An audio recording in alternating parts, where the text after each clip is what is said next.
Salut, bonjour à tous. Merci de vous réveiller avec nous en direct sur Canal 3 BNS et Actu Matin. Bienvenue. Ils étaient des milliers de manifestants à la Bourse du Travail vendredi dernier pour exprimer leur ras-le-bol contre la cherté de la vie au Bénin. À l'appel des centrales et confédérations syndicales, travailleurs, acteurs de la société civile, femmes des marchés et citoyens de toutes catégories socio-professionnelles ont répondu présent à leur invitation pour ensemble interpeller le gouvernement et l'inviter à prendre des mesures urgentes au fin de revoir la situation des prix dans nos marchés. C'était donc vendredi.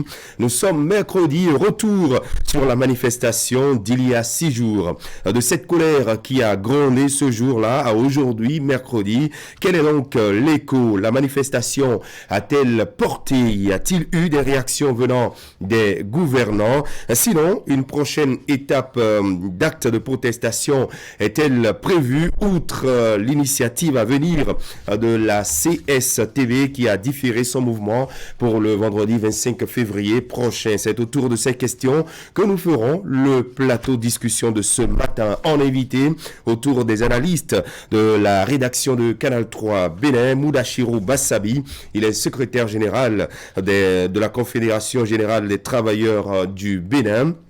Et Herman Metton, président de Bénin Conso et Droits de l'Homme, une association de défense des consommateurs. Restez donc avec nous. Dans la deuxième heure, Zakiat Latunji nous propose un bon plat à déguster ce mercredi. C'est peu avant la revue de presse au menu. Une sauce à base de pâte de cajou accompagnée de foutou, de blé foutou. Elle nous dira que c'est un délice fait de main de maître par William Tchekme, un passionné de cuisine. C'est à suivre. Merci de prendre ces différents rendez-vous, à commencer par la météo.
À suivre avec nous le bulletin matinal sur Actu Matin et dans les titres, honneur dû et rendu par le Bénin à la doyenne du corps diplomatique accrédité sur son sol, l'ambassadrice nigérienne, après une décennie dédiée à la viabilité de la relation entre le Niger et le Bénin, devient chevalier de l'ordre national. Sahadi Abdou Sandi a été distingué par la vice-présidente de la République. C'était hier au ministère des Affaires étrangères.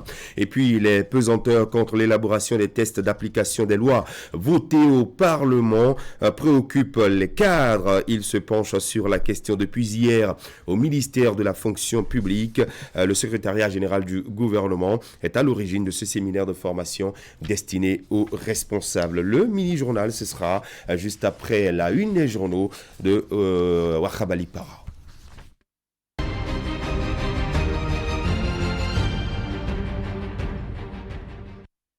Voilà, les informations à la une et parution du jour avec vous, Wahab. Bonjour. Oui, rebonjour Christian, rebonjour à tous. Il y a les propos du chef de l'État, le président Patrice Talon, qui inonde les parutions ce matin. C'était donc lors de l'exposition des trésors royaux. Mais avant, on va commencer par la série d'hommages rendus aux soldats béninois tombés sur le terrain. A commencer donc par le quotidien Maison Fraternité, victime du djihadisme en défendant l'intégrité du territoire national, les bonnes options du gouvernement, hommage, promesses et engagement envers les ayants droit, des actes qui remontent le moral de la troupe. Présent au sommet Union européenne-Afrique, les 3 grandes recommandations de l'économiste béninois Kadel Higué. Et puis Patrice Talon sur l'exposition Art du Bénin d'hier et d'aujourd'hui de la restitution à la révélation. Nous allons œuvrer pour une bonne conservation de ce qui est resté, de ce qui est revenu et de ce qui reviendra. Information à découvrir dans les colonnes du quotidien Fraternité. À la une du quotidien de service public La Nation, Patrice Talon au sujet de Art du Bénin d'hier et d'aujourd'hui. Je vibre d'émotion, de fierté et de foi. Et puis mise en exécution des lois, des stratégies pour une rapide élaboration des tests d'application. Une information à découvrir en son et en image tout à l'heure dans le bulletin matinal de William Cliquant et dans le reste de nos éditions. Le matinal, entretien sur la participation de Lionel Zinsou au vernissage de l'exposition des 26 œuvres royales. Komi Koutié contre la cohésion nationale. Titre ce matin, le matinal, l'étalage d'un ego incompatible avec l'exercice du pouvoir d'État. Ces propos donc commentés par le matinal, c'était hier sur Radio France Internationale. Le secrétaire général Ansem Amoussou, 72 heures après le meeting contre la cherté de la vie, nous n'avons encore eu aucun retour, précise le matinal. Quotidien L'Informateur à présent. Après le vernissage de l'exposition, Patrice Talon exprime ses émotions. C'est déjà beaucoup en ce que c'est un tabou qui a été vaincu. Le reste sera aisé parce que ce n'est plus un sujet, ce n'est plus une préoccupation de savoir si c'est possible ou pas. Nous avons fait l'essentiel. Certes, nous n'allons pas nous arrêter là parce que il y a encore beaucoup d'autres choses qui sont le symbole de notre histoire, de notre identité, qui pour nous devrait revenir ici compléter l'éventail de ce que notre histoire aura laissé comme trace pour nous, pour nos enfants et pour nos arrière-petits-enfants. Donc, propos de Patrice Talon rapporté ce matin par le quotidien L'Informateur. Le télégramme à présent. Rencontre Yayi Talon, Komi Koutié salue l'initiative, mais la trouve improductive. Lionel Zinsou est un objet volant non identifiable, décide Komi Koutié sur RFI. Et puis, soulagement des peines des écoliers dans la commune de Sebepodi, le maire Jonas Benameton entame la phase des grandes réalisations. L'enquêteur, quotidien L'Enquêteur, mission d'évaluation du secteur des infrastructures et des transports. Héromet reçoit une délégation de la Banque mondiale. C'était hier mardi, précise l'enquêteur. L'enquêteur qui nous apprend également qu'il y a eu cette reconnaissance de la République aux soldats tombés. Une tournée d'hommage aux martyrs est entamée et qui précise, l'enquêteur qui précise toujours qu'entre décembre 2021 et février 2022, le Bénin a été frappé par plusieurs attaques terroristes ayant fait au total 7 morts. L'actualité, quotidien L'Actualité, animation de la vie politique, Komi Koutié et Zinsou, le je t'aime moi non plus, et puis défense de l'intégrité territoriale jusqu'au sacrifice suprême, l'hommage de la nation à Joseph Togbé et Ulrich Aïdedji, 2 commandants parachutistes. Les 4 vérités. Lionel Zinsou et Talon côte à côte au vernissage de l'exposition des trésors royaux. Komi Koutié critique et Zeb Agbangla réplique. Et puis réforme du système partisan au Bénin, du renfort pour le parti Force Corée pour un Bénin émergent ce mercredi. Des pasteurs et des militants de l'ANDD sous le leadership de Florentin Dovono signent leur adhésion au parti Corée ce jour. Le leader du jour, déclaration du chef de l'État en marge de l'exposition des trésors royaux. Talon regrette ce que nous fûmes, est fier de ce que nous sommes et serein de ce que nous serons. Et puis première édition de Ahoho. Victor Sekpe mobilise le peuple Kweda du Bénin et de la diaspora autour de l'idéal. L'autre quotidien cette fois-ci, prochaine élection législative au Bénin, l'opposition prend-elle la mesure de l'enjeu, s'interroge l'autre quotidien. Et puis réception dans l'ordre national du Bénin, la doyenne du corps diplomatique fait commandeur. Voilà Christian, tout rapide des parutions ce matin avec Fraternité qui revient sur les hommages rendus aux victimes du terroriste, victimes du djihadiste en défendant l'intégrité du territoire national, les bonnes options du gouvernement. Et justement, la nation est en tournée d'hommage en mémoire de ces soldats disparus, le sergent-major Tobé Joseph et le soldat de deuxième classe Denasso Aïdeji qui ont reçu les honneurs de la République, honneurs présidés par la vice-présidente de la République, Mariam Sabi Talata. Et puis le quotidien Fraternité dans sa parution du jour qui vous propose les propos du chef de l'État Patrice Talon sur l'exposition Art du Bénin d'hier et d'aujourd'hui, de la restitution à la révalorisation. Nous allons œuvrer pour une bonne conservation de ce qui est resté, de ce qui est revenu et de ce qui reviendra. Ce sont là les propos de Patrice Talon. Et puis en fin d'émission au Bénin, on l'annonçait dans les titres de notre mini-journal de ce matin, eh bien, la doyenne du corps diplomatique est élevée au grade de commandeur et ce sera le premier élément que nous aurons dans notre mini-journal. Restez avec nous et vous nous reviendrez tout à l'heure. Wakhabali Para pour le forum de discussion. Merci d'être là. À tout de suite. À tout de suite. William Cliquant, bonjour. Bonjour Christian, bonjour à tous. Bienvenue. Le mini-journal.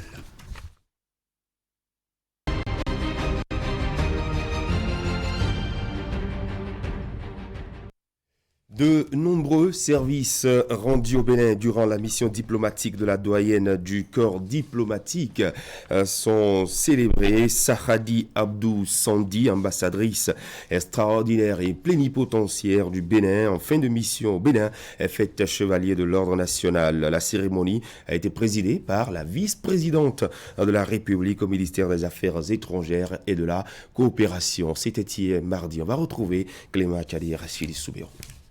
Nous vous faisons commandeur de l'ordre national du Bénin. Elle est ainsi faite commandeur de l'ordre national du Bénin par la vice-présidente de la République du Bénin à l'occasion de cette cérémonie empreinte de solennité devant une panoplie de personnalités diplomatiques. Sahadi Abdou Sandi reçoit ainsi la distinction honorifique la plus importante du Bénin après plus de 10 ans de mission diplomatique entre la République du Niger et celle du Bénin. Un moment de bilan et de reconnaissance des prouesses de la diplomate par les autorités béninoises pour des services qu'elle a rendus en sa qualité d'ambassadeur extraordinaire et plénipotentiaire du Niger. Le chef de la diplomatie béninoise, en lui disant au revoir, est revenu sur les qualités d'une femme compétente qui a marqué non seulement l'exécutif, mais aussi le peuple béninois tout entier durant son séjour. En recevant cette décoration qui me va droit au cœur et que je dédie à mon équipe de collaborateurs, je mesure tout l'intérêt que le gouvernement du Bénin attache à la qualité de nos relations.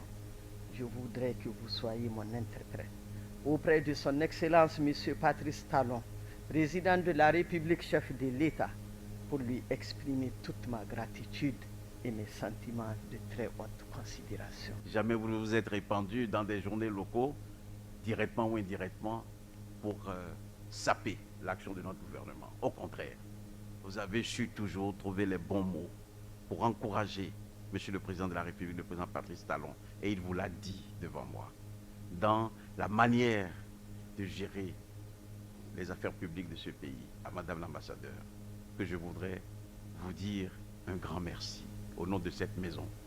Les champs de coopération et d'amitié entre les deux pays a connu des avancées notables ces dernières années grâce à la volonté politique des dirigeants du Bénin et de son ami le Niger.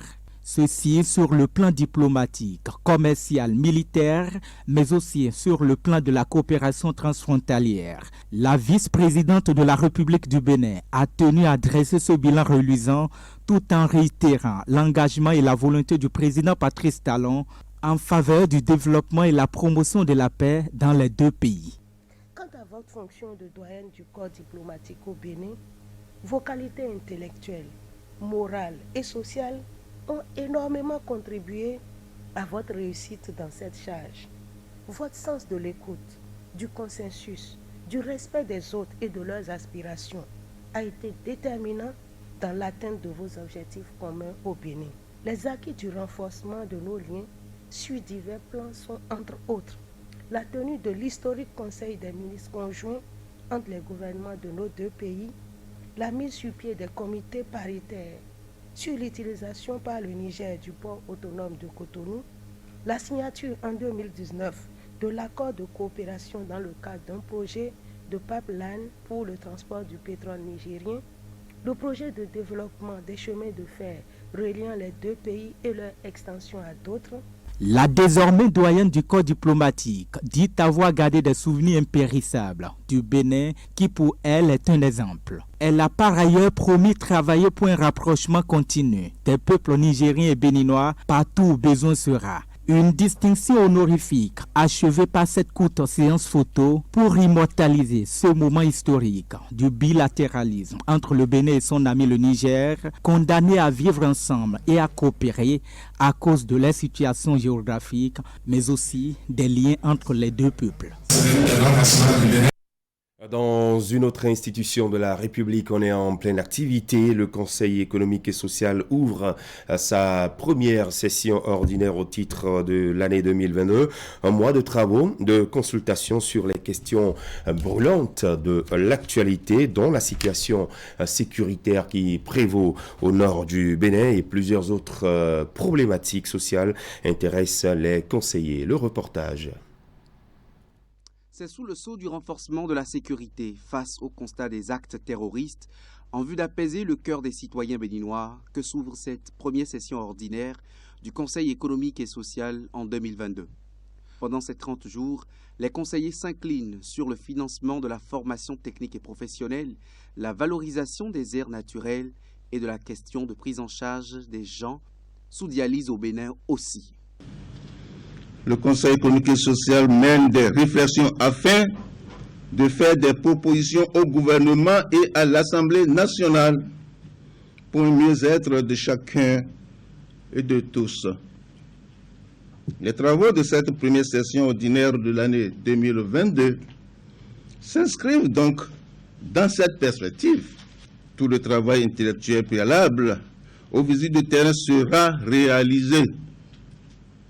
Il s'agit essentiellement de l'élaboration des thèmes de référence, du choix des sites à visiter, de l'élaboration et de la validation des outils de collecte des données. Ensuite, les conseillers descendront effectivement sur le terrain pour toucher du doigt les réalités et s'entretenir avec les acteurs concernés, afin de recueillir toutes les informations utiles et nécessaires. Le président du Conseil économique, social et culturel du Niger a marqué cette ouverture de sa présence, après avoir adressé de profondes pensées à l'endroit des familles éplorées en raison de ces attaques terroristes.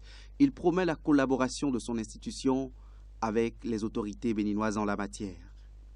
Le 25 octobre dernier se tenait à Niamey la cérémonie d'ouverture de notre deuxième session ordinaire au titre de l'année 2021. La participation des délégations des conseils économiques du Bénin et du Mali à cette session a mis en évidence la possibilité et la nécessité pour nos institutions de créer une synergie entre nous pour saisir les opportunités économiques et sociales communes à nos pays. Votre pays, le Bénin, est jusque-là considéré comme un îlot de paix et de stabilité dans la sous-région. Un état de fait dont vous devez en être fiers et qu'il vous revient de préserver jalousement et avec la plus grande fermeté. CES du Bénin et le CESOC du Niger s'engagent donc à travailler en coordination pour la paix dans la sous-région. Et voilà, nous étions avec William Cliquant dans ce reportage. Il est avec nous en plateau pour le mini-journal et la résidence de l'ambassadrice du Royaume des Pays-Bas a servi de cadre pour la célébration des nouveaux contrats en santé, droits sexuels et reproductifs. Et vous nous en parlez, William. Oui, Christian, la rencontre a permis de faire le point des différents résultats obtenus après la mise en œuvre de la première phase de ce projet Action qui a impacté des jeunes et adolescents béninois. C'était en présence de tous les acteurs qui y ont contribué, nous dit Teddy Goudal. À cette rencontre des acteurs de mise en œuvre du projet de promotion de la santé et des droits sexuels et reproductifs, les succès enregistrés sont passés au pays fait. Une réussite que l'ambassadrice du Royaume des Pays-Bas après le Bénin, principal bailleur de fonds, met à l'actif de 3 organisations, à savoir la BMS, la BPF et Care International Bénin Togo. C'est des organisations très très fortes. Je veux dire, ABPF existe déjà depuis 1970, ABMS 1994, et qui sont aussi en relation avec des organisations au niveau international. Et cette relation avec le niveau international, ça permet d'avoir de la qualité et de se ressourcer chaque fois. Mais aussi, on a vu que c'est des organisations qui font un très bon travail et qui savent travailler avec les communes, qui savent travailler avec les ministères, qui ont des bonnes relations au niveau local. Et c'est ça ce qu'on veut. On veut des résultats au niveau local. Les résultats sont positifs en ce qui concerne l'approche de l'éducation à la santé sexuelle. La voix des jeunes est renforcée. Et les zones dans lesquelles le projet est intervenu, dans ces zones, on a vu il y a la réduction des cas de violence en ce qui concerne les violences physiques, les violences sexuelles, pour ne citer que ceux-là. Pour la seconde phase de mise en œuvre du PSDSR, l'ambassade des Pays-Bas après le Bénin a renouvelé sa confiance aux 3 structures. Occasion pour les représentants de l'ABMS, l'ABPF et Care International Bénin Togo de présenter leurs différents objectifs à atteindre durant les 5 prochaines années.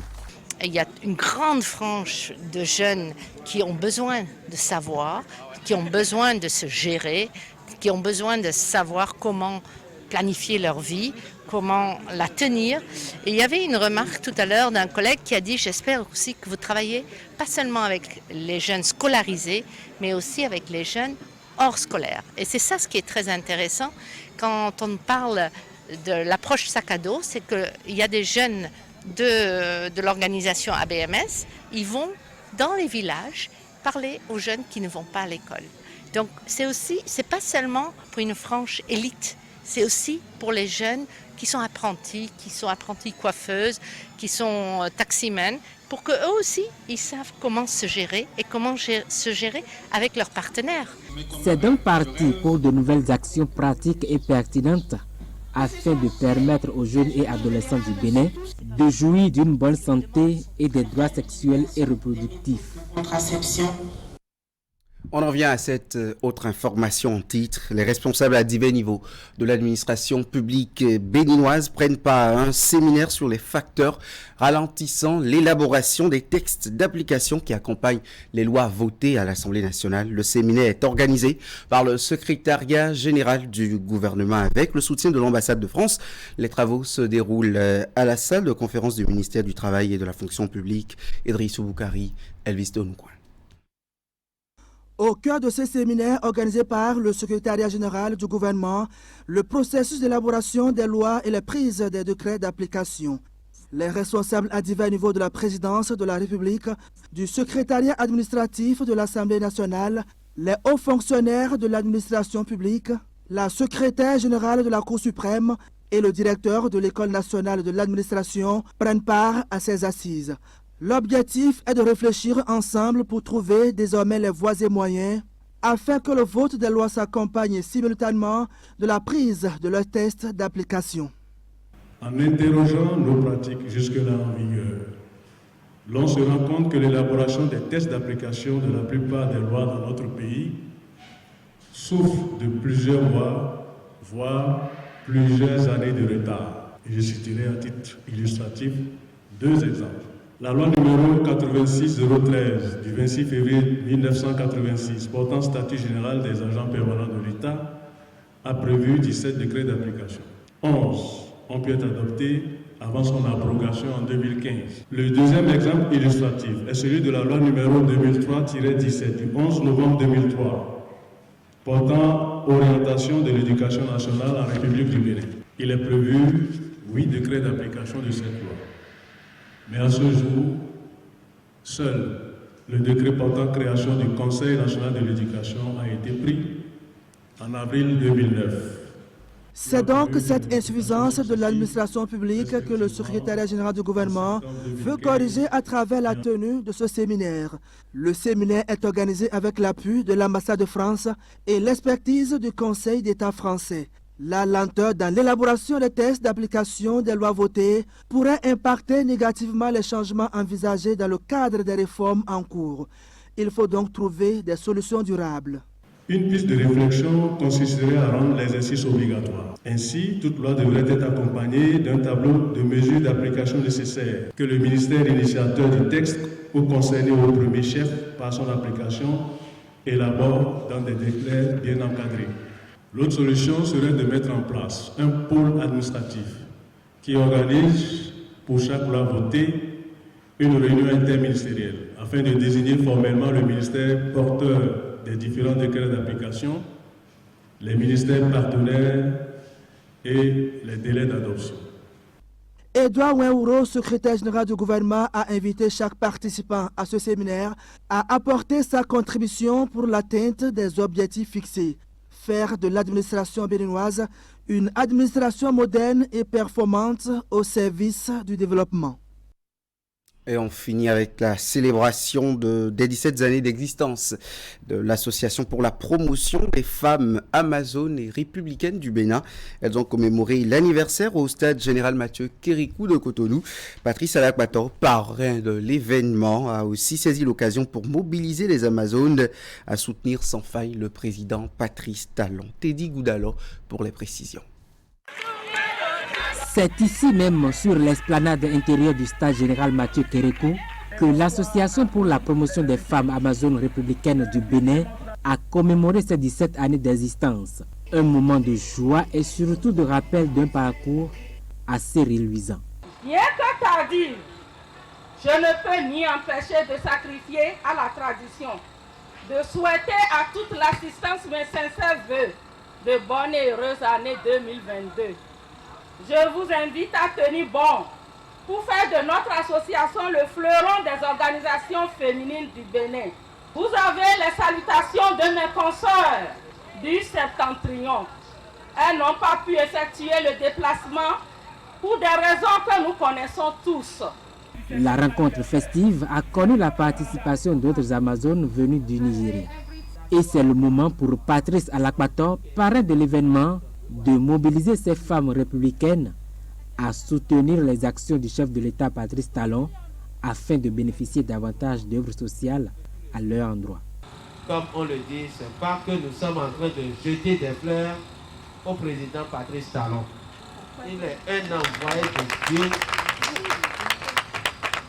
pour sauver le Bénin. Et du coup, vous voyez l'attention qu'il porte aux femmes béninoises. Les lois qui ont été votées à l'honneur des femmes à l'Assemblée, les microcrédits à l'AFIA, si vous êtes unis, il peut encore donner une autre coloration à ce microcrédit. Et vous aurez vraiment un épanouissement social. Ces femmes membres de l'association mesurent déjà la mission qui est la leur. Elles prennent l'engagement d'un soutien sans faille pour davantage faire du Bénin un pays révélé. Bon mercredi, Christian Adandéjan. Merci à vous, William Cliquant. Tout à l'heure, quand il sonnera 13h, eh bien, vous avez rendez-vous avec l'info sur Canal 3 Bénin. Ce sera avec la rédaction représentée à la présentation par Éric Guédénon. Alors, la suite de votre matinale Actu Matin, le rendez-vous forum de discussion. On reviendra donc sur ce mouvement de protestation contre la cherté de la vie. C'était vendredi dernier du côté de la Bourse du Travail où les centrales et confédérations syndicales ont regroupé des milliers de manifestants pour protester contre les produits qui sont chers sur les marchés en invitant le gouvernement à prendre des dispositions. On reviendra sur tout ceci avec nos invités. Moudassirou Bassabi, il est le secrétaire général de la Confédération Générale des Travailleurs du Bénin, la CGTB, et Herman Metton, président de Bénin Conso et Droits de l'Homme. Tout de suite, les sports avec Ali Moumouni.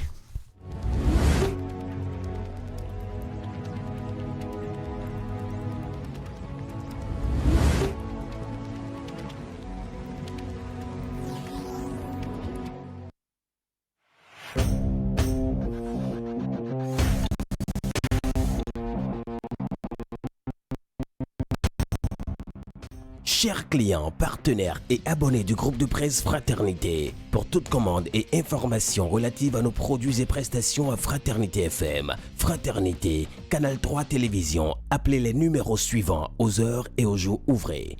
95 74 29 23, 95 74 29 25, 97 77 33 02, 96 61 13 30, 69 17 99 99, 69 23 55 55, 61 62 12 02, WhatsApp, email canal3bénin@yahoo.com, info@canal3télévision.com, fraternitéfm@yahoo.com, fraternews@yahoo.com.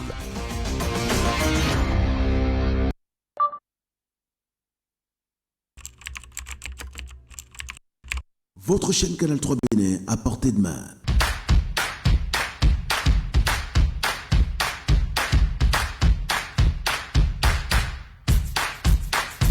Découvrez désormais, depuis votre smartphone ou tablette, toute l'actualité nationale et internationale, vos émissions préférées de la chaîne Canal 3 en live 24/24, où que vous soyez, à travers son application disponible en téléchargement libre sur Play Store. Canal 3 et sur le www.canal3télévision.com. Vous êtes les bienvenus.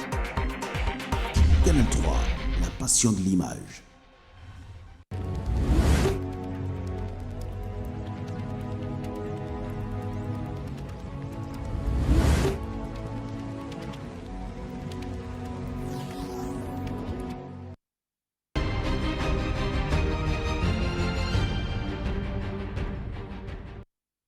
Allez, mercredi sur Actu Matin, les sports à partir de 7h, 1 minute, de 7h40. Bonjour à vous, Ali Moumouni. Bonjour, Christian.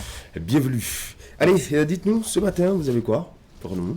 Commençons d'abord par dire que c'est vous qui avez bien pronostiqué. 2 à 0. La Champions League, oui. Voilà, bien sûr, c'est le résultat. Voilà. Vous devez me décorer. Félicitations, Christian. Merci beaucoup.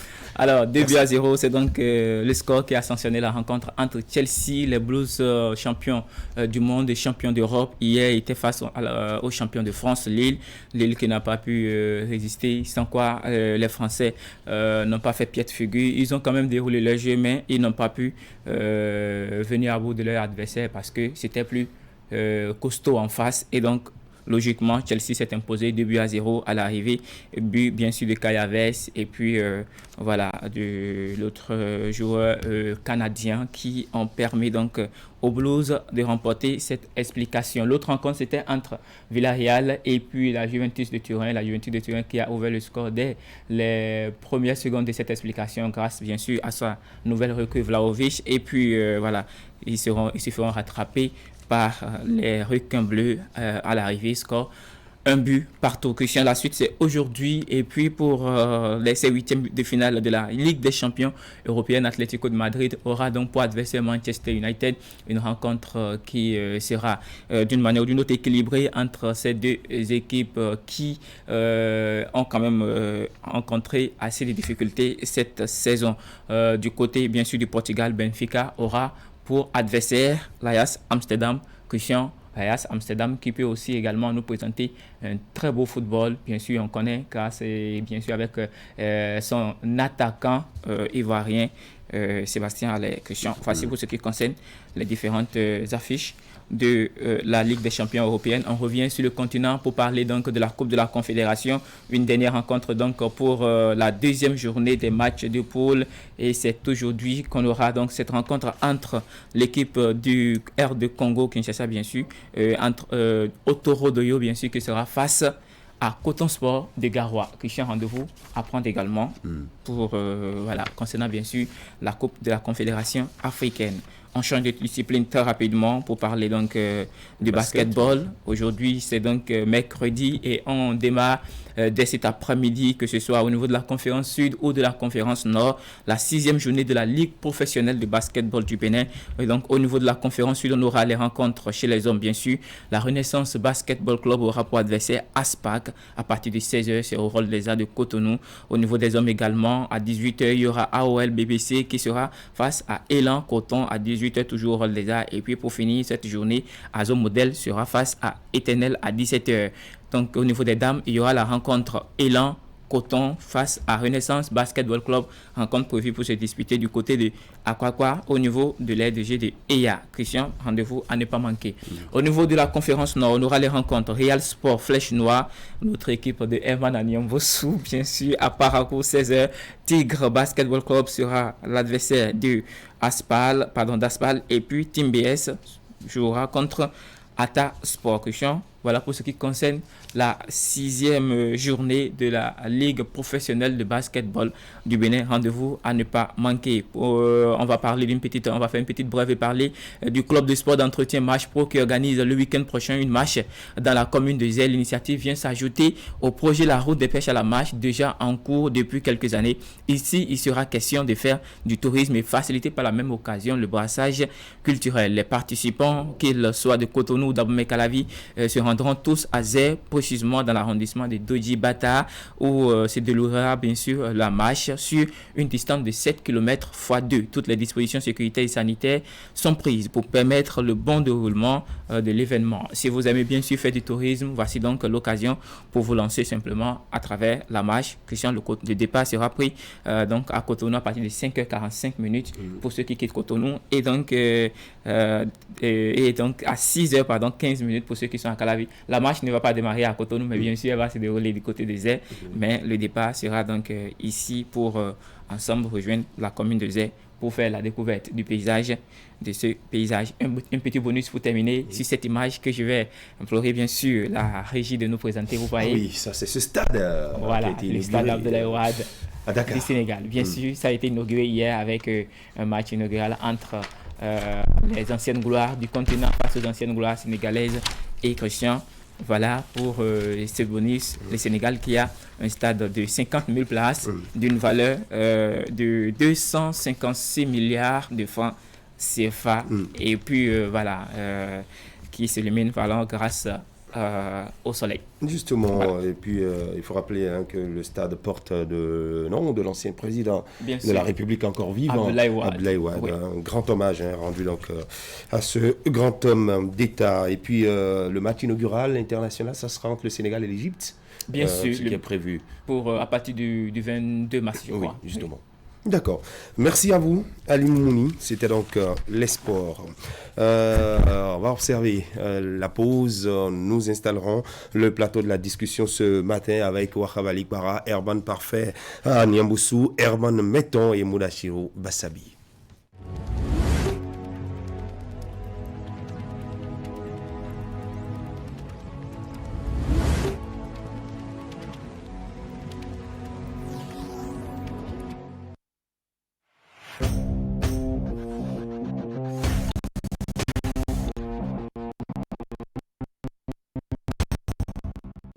Chers clients, partenaires et abonnés du groupe de presse Fraternité, pour toute commande et information relative à nos produits et prestations à Fraternité FM, Fraternité, Canal 3 Télévision, appelez les numéros suivants aux heures et aux jours ouvrés.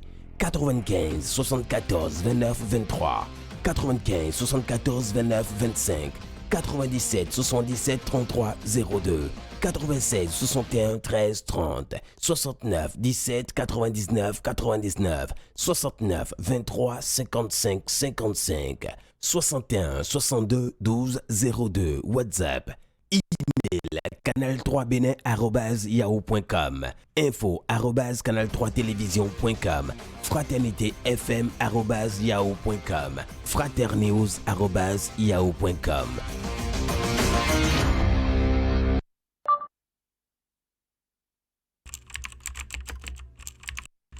Votre chaîne Canal 3 Bénin à portée de main.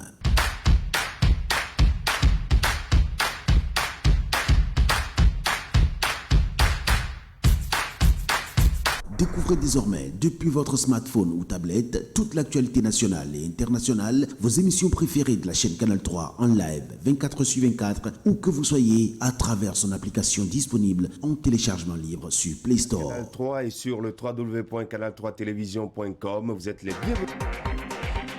Canal 3, la passion de l'image.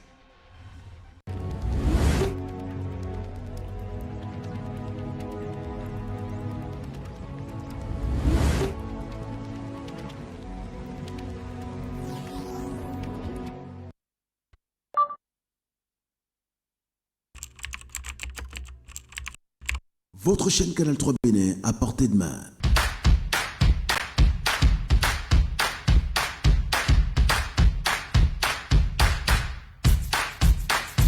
Découvrez désormais, depuis votre smartphone ou tablette, toute l'actualité nationale et internationale, vos émissions préférées de la chaîne Canal 3 en live 24/24, où que vous soyez, à travers son application disponible en téléchargement libre sur Play Store. Canal 3 et sur le www.canal3télévision.com, vous êtes les bienvenus. Canal 3, la passion de l'image.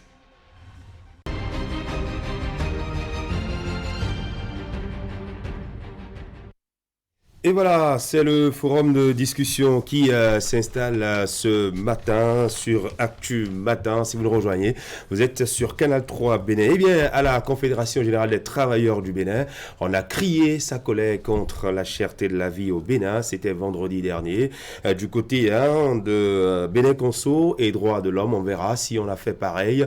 Bonjour à vous, Amounachimou Bassabi. Bonjour, monsieur. Bienvenue sur Actu Matin. Herman Metton, bonjour. Bonjour, monsieur Christian Adandéja. Bienvenue. Quand deux Herman se suivent, que fait le second? Herman Danyamboussi, bonjour. Le second se met en costume. Bonjour Christian Adandéja. Bienvenue. Et bonjour à vous, ou rebonjour si vous le voulez. Hein. Alors, comme je le disais, on va revenir sur cette manifestation de colère.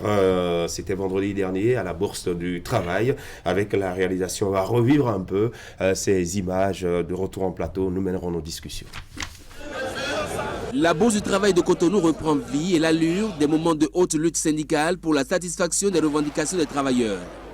C'est un signal que nous envoyons au gouvernement du président Talon. Ce vendredi 18 février 2022, des travailleurs des syndicats affiliés à la CSA Bénin, la COSI Bénin, la CGTB, l'UNSTB, la CSUB et la CSPIB, toutes catégories confondues, se sont retrouvés pour crier le ras-le-bol face à ce qu'il convient d'appeler la cherté inexpliquée de la vie au Bénin. La vie n'a jamais été aussi chère au Bénin. Aujourd'hui, la mesure de petits poissons au marché est passée en 2 ans à 15 000 francs. L'huile importée est passée de 500 francs le litre à 1200 francs sur la même période. Le gari continue de nous narguer à 300 francs après avoir atteint 500 francs en 2021. Les licenciements sont massifs. Les ménages voient leur pouvoir d'achat érodé. Les taxes et les impôts se multiplient à foison. En lieu et place d'une politique de production, nous assistons à une politique de fiscalité sauvage. C'est pour dire au président de la République que véritablement ça ne va pas. Parce que lorsqu'on est au pouvoir, Parfois, on n'entend pas la réalité des choses. Il y a des conseillers, il y a des ministres qui disent « tout va bien, monsieur le président ». C'est quelques-uns qui crient seulement. Mais quand le président va constater que vous vous êtes rassemblés de cette manière ce matin, il comprendra que, attention, ça ne... La réalité est bien là, tangible. Les prix ne font que grimper dans les marchés. Les mesures annoncées par le gouvernement pour contenir la flambée des prix des produits de première nécessité ne rassurent nullement les travailleurs. Nous ne pouvons plus vivre comme ça. Nous sommes venus exprimer notre ras-le-bol. Nous sommes fatigués. Nos salaires ne sont plus des salaires. C'est des salaires. Salaires. Et des mesures urgentes s'imposent à côté de la revalorisation des salaires annoncés par le gouvernement Talon afin d'arrêter la saignée. Une vive protestation contre la cherté de la vie. Déplore le mutisme du gouvernement face aux difficultés sociales et économiques des citoyens. Dénonce le refus de l'exécutif de faire un dialogue franc et sincère avec les forces sociales en vue de prendre en compte les aspirations profondes des populations affectées par un mal-être endémique. Les 6 centrales et confédérations syndicales signataires de la motion rendue publique tiennent pour responsable l'exécutif en cas de mutisme face aux réalités quotidiennes du monde du travail et des populations béninoises. Le prix du maïs, le prix de l'huile,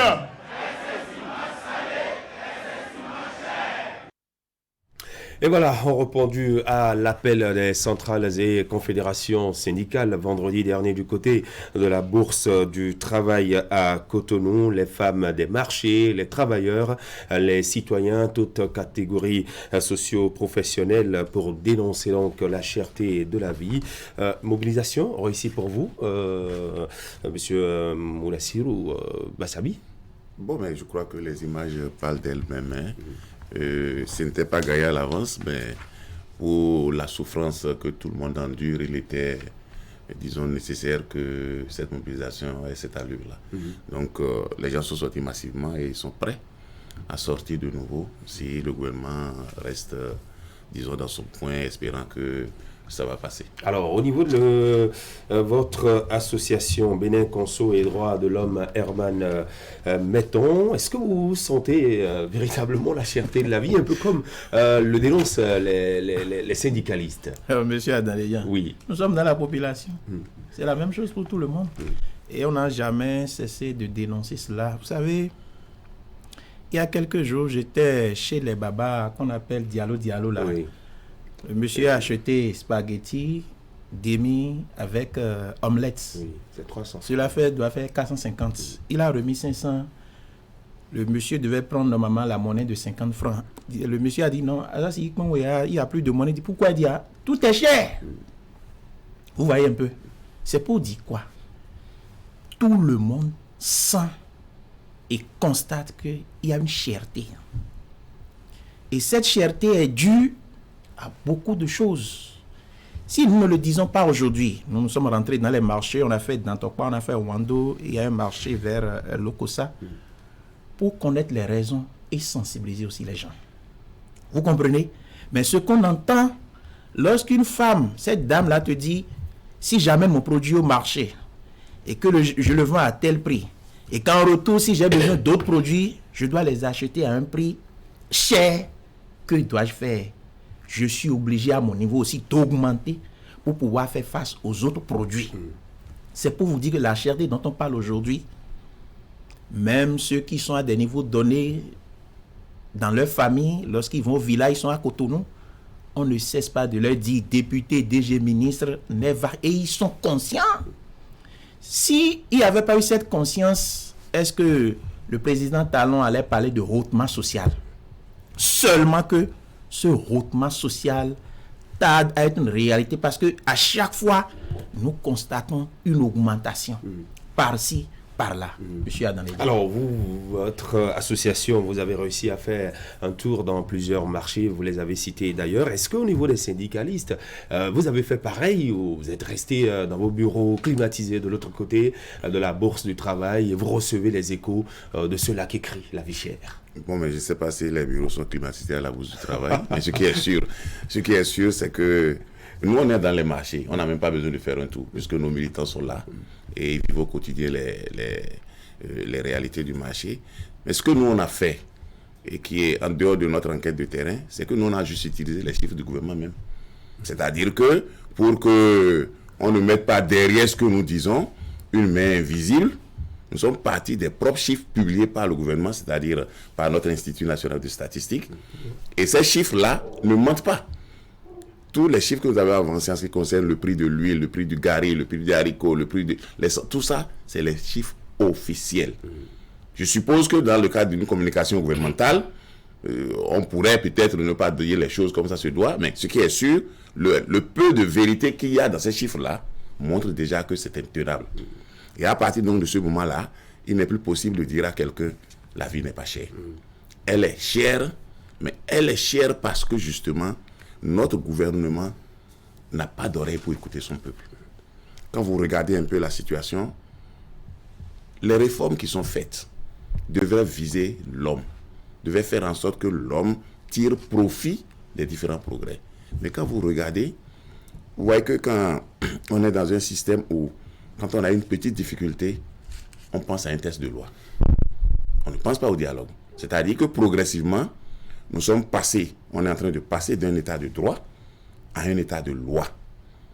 Et vous savez que quand l'État devient un état de loi, on peut remettre en cause des acquis démocratiques, on peut remettre en cause même les droits les plus consacrés. Parce que justement, la solution qu'on cherche, ce n'est pas le progrès, c'est le contournement de la difficulté. Et quand on est dans cette démarche-là, vous allez voir progressivement, les lois vont devenir dictatoriales et les lois seront inhumaines, pas parce que celui qui prend les lois veut ça comme ça, mais parce que justement, dans l'approche de sa gestion, il se dit, dès que la loi m'autorise, je fais. Or, justement, cette loi-là ne peut pas forcément consacrer un état de droit, ne peut pas consacrer, parce que la loi, vous savez très bien, c'est la dictature de la force qui est en présence. Donc, une loi est avant tout une dictature d'une majorité ou d'une minorité sur une autre selon les rapports de force. À partir du moment-là, donc, les solutions ne peuvent pas se retrouver dans la loi. Le gouvernement dit, moi, je veux moderniser le régime fiscal. Ou même je veux qu'il y ait de transparence dans mes relations avec les opérateurs économiques. Pour ça, j'ai introduit la facture normalisée. Mais quel est le travail, par exemple, qui a été fait? Le gouvernement s'est simplement limité à son gain. Mais il n'a pas dit au départ, avant de faire ce travail-là, on n'a pas fait une étude de marché pour voir les prix, les saisir au moment de l'information, parce que tout ce qui se vendait, c'était avec TVA. Est-ce qu'on est d'accord? Quand je vais en pharmacie, par exemple, je trouve un produit qu'on me vendait, par exemple, à 1000 francs, y compris la TVA, en tout cas, parce que c'est comme ça a été toujours vendu. Lorsqu'on a demandé aux gens de déclarer les prix de leurs produits, ils ont dit 1000 francs. Et le gouvernement dit, bon, mettez la TVA là-dessus. Donc, forcément, nous payons une double TVA. On a la 180 sur les 1000 francs qu'on payait avant avec TVA, ça fait 360. Qui paye la douane? C'est le travailleur. Et c'est comme ça. Donc, les gens s'étonnent après que les prix aient galopé par rapport à la facture normalisée. Alors qu'en réalité, il aurait fallu réaliser une étude, cantonner les prix qui étaient liés avec TVA, et au lieu d'en ajouter, il faut juste réduire pour pouvoir avoir les TVA. Ça, le gouvernement ne l'a pas prévu. Bon. De la même façon, quand on regarde un peu cette fameuse réforme qui parle, disons, de régler l'injustice entre la femme et l'homme, le gouvernement dit, je veux réduire ça parce que les charges, enfin, disons, les bonus qui viennent en déduction des charges familiales par rapport au nombre d'enfants, on réduit ça parce qu'on dit, bon, c'est l'homme qui profitait, il faut que la femme en profite. Le profit est où désormais? C'est une baisse de revenus. La plupart des fonctionnaires et des travailleurs ont vu leur salaire baisser du fait de cette réforme-là. Donc aujourd'hui, même quand le gouvernement annonce cette révalorisation avec cette grande publicité qui a été faite autour, on a à craindre que, en fait, en termes de revalorisation, ce ne soit pas les abattements obtenus sur salaire du fait de la révision fiscale qu'on nous retourne encore pour dire c'est ça qu'est la revalorisation. On aurait donc acheté, on aurait amélioré ou revalorisé le salaire en réduisant le salaire au départ. Et nous, on a tout l'air de croire que aujourd'hui, là où nous sommes, la question de la revalorisation des salaires, on doit pouvoir l'aborder avec beaucoup d'éléments. Justement, c'est un aspect que nous avons abordé tout à l'heure dans nos échanges, dans nos discussions. Oui, Wahab Ali Para, une situation ici présentée, un peu comme Herman Metto ou encore Moudachirou Bassabi. Dire donc que la difficulté se ressent de part et d'autre. La difficulté se ressent de part et d'autre, et c'est bien évident. Moi, je me refais toujours au discours du chef de l'État devant les députés, où lui-même, le chef de l'État en personne, a souligné que les produits de grande consommation sont extrêmement chers, en reconnaissant que les taxes n'ont pas été augmentées, que les cordons douaniers n'ont pas été augmentés, qu'il n'y a pas eu d'effet. Cela sous-entend que quand on prend la mesure de la situation de cette manière, il faut agir de manière impérative. Je pense qu'il y a eu, il y a manqué de vitesse à ce niveau, et c'est ce que nous ressentons, et on a le regard tourné vers le gouvernement qui a plus de possibilités que même les centrales syndicales et les associations des consommateurs, parce que oui, il faut dénoncer, c'est ce que font les syndicalistes, c'est ce que font les associations des consommateurs, mais quand vous regardez, que vous estimez que peut-être les membres du gouvernement, les députés et nous n'avons pas les mêmes conditions de vie, il y a que ces députés, il y a que ces membres du gouvernement ont leurs parents qui ne sont pas députés, qui ne sont pas membres du gouvernement, et donc fréquentent les mêmes marchés que nous, et savent ce qui se passe. Donc ce n'est pas évident qu'ils ne puissent pas faire un compte rendu à la maison pour que leurs parents, qui sont des autorités qui peut-être paraissent mieux placés, puissent prendre la mesure de la situation. Deuxième chose, c'est que même quand vous occupez ces genres de fonctions et que vous n'avez peut-être pas les mêmes difficultés que nous, vos parents qui ont les difficultés, ceux qui sont vos militants, vous sollicitent beaucoup. Ça veut dire qu'il y a un véritable problème. Lorsque le militant est bien placé, ma foi, il vous sollicite moins pour ses doléances, pour ses besoins et autres. C'est-à-dire que quoi? De façon résumée, quand on étudie les titres, les chiffres utilisés, parce que oui, il n'y a que le prix qu'on a annoncé, qui sont les prix issus de l'INSAE, n'est-ce pas, ont une réalité. Ce sont les chiffres officiels. Même quand vous allez sur le marché, vous allez constater qu'il y a des endroits où le litre dit 500 francs, le litre passé à 1200. Il y a des endroits où vous allez prendre ça à 1500 et vous n'avez pas le choix. Autrement, vous n'allez pas manger. Maintenant, à qui vous allez vous prendre? Au gouvernement? Par quel canal? Ce sont les médias, ce sont les réseaux sociaux. Mais lorsqu'on reste un peu imperméable face à des situations que traverse la majorité, parce que je crois que même quand on parle de la démocratie qui est la loi de la majorité, il faut voir que, attention, la majorité est en train de se plaindre et qu'il y a nécessité d'agir. C'est cette réaction, c'est cette action plus ou moins musclée du gouvernement que tout le monde attend pour un soulagement. Voilà, on verra si il y a déjà un écho à la suite donc de cette mobilisation du vendredi dernier, un écho du côté du gouvernement. On verra si Mounachou Bassabi a des réponses à cette interrogation. Oui, Herman Parfait à Niambossou, vous qui avez vécu cette forte mobilisation du vendredi dernier à la Bourse du Travail, ajouté aux explications apportées de part et d'autre, on est en train de vivre une situation qui, ma foi, apparemment n'a pas encore un répondant tout de suite. Je pense que les mêmes acteurs qui dénoncent cette cherté de la vie-là peuvent s'arranger pour trouver en leur propre trip les éléments de réponse à ce qu'ils dénoncent. Parce que le secrétaire général de la CTB, qui est présent sur ce plateau, a peint la situation, a peint le tableau et nous a dit à peu près comment ça se passe. Comment il se fait alors aujourd'hui que le haricot produit au Bénin connaît un coût très élevé? On se pose des questions, on parle de cherté au plan mondial. Est-ce que le gari à base du manioc, est-ce que le manioc est fabriqué à Washington? Est-ce que le manioc est fabriqué en Chine? On veut bien savoir. Ce qui est produit au Bénin, les produits de consommation. Le gari est aujourd'hui en train de nous nous narguer. 300 francs, c'était à 500 francs, c'est revenu à 300 francs. Je me demande s'il ne faut pas à la fin penser à une autre forme de syndicalisme pour peut-être aller vers ces producteurs-là, écouter leur cri de cœur, savoir ce qu'ils vivent comme réalité.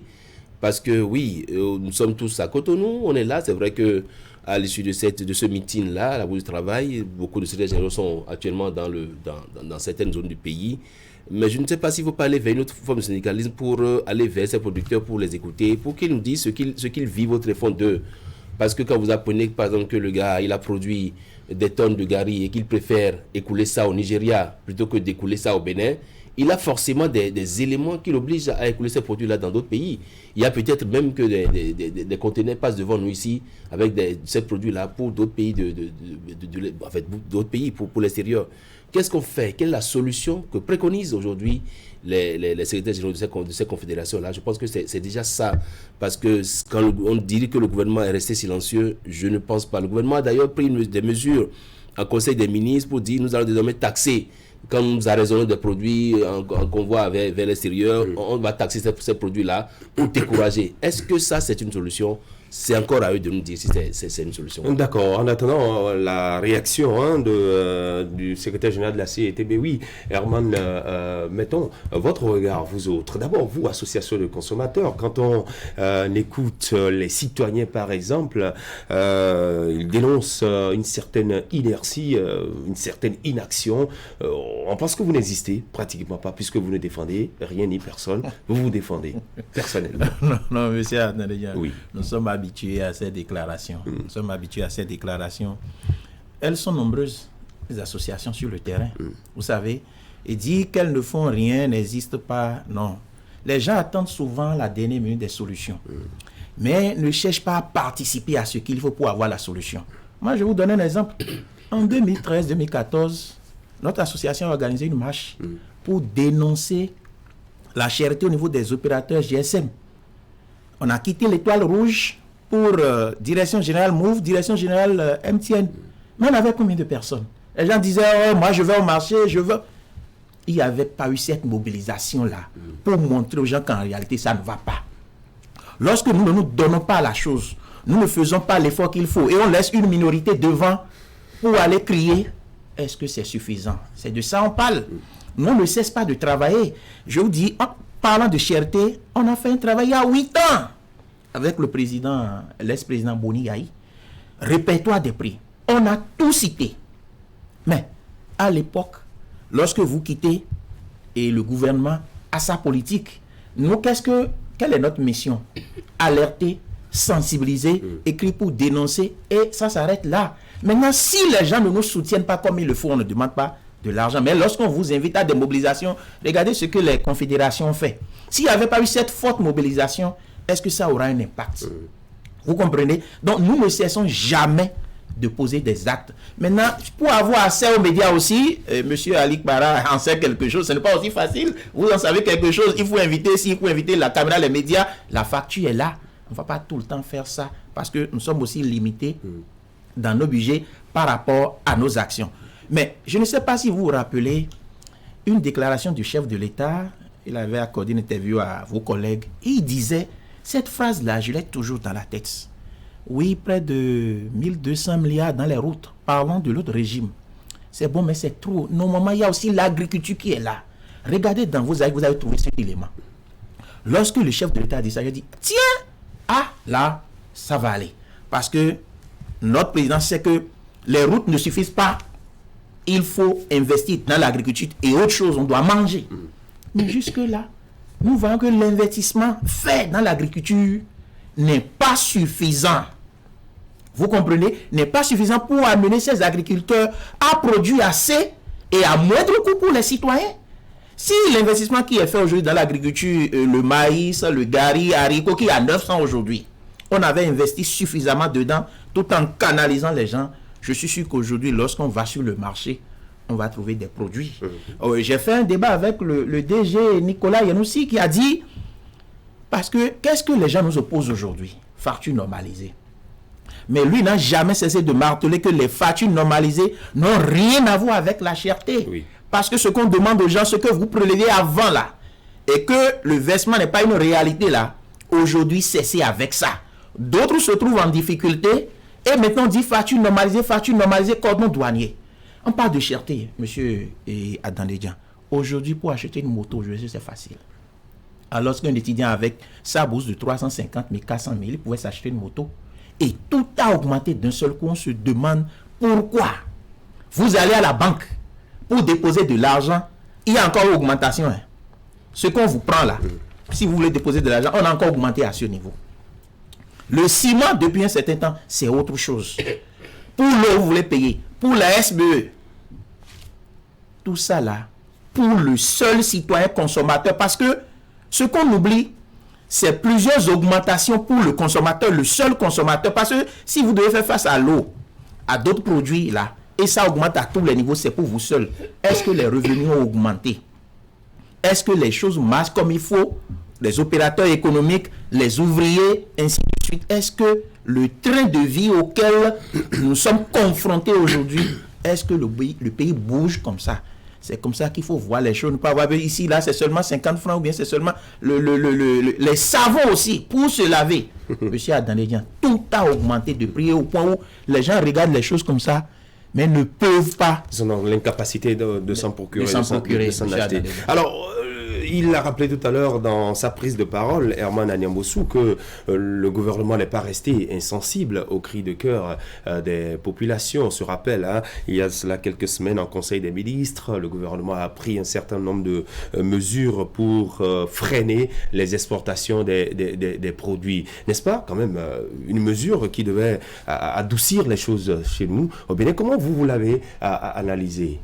Bon, merci beaucoup. Je crois tout à l'heure aussi, il a ajouté qu'il fallait une autre forme de syndicalisme. De syndicalisme, Je voudrais bien le rassurer parce que le syndicalisme que nous faisons est adapté à notre époque. Et dans tous les cas, les producteurs dont vous parlez sont nos militants.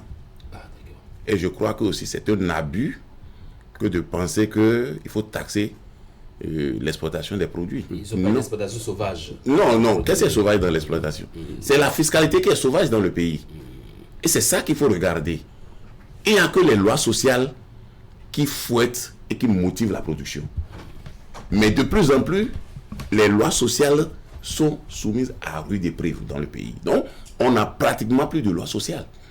Et lorsqu'on n'a pas de loi sociale dans un système, la production chute, quelle que soit votre volonté. Et quand la production chute, face à cette chute-là, les besoins n'ayant pas changé, les besoins augmentant, on fait l'effort de vouloir mettre tous ces besoins sur la petite production qui sort.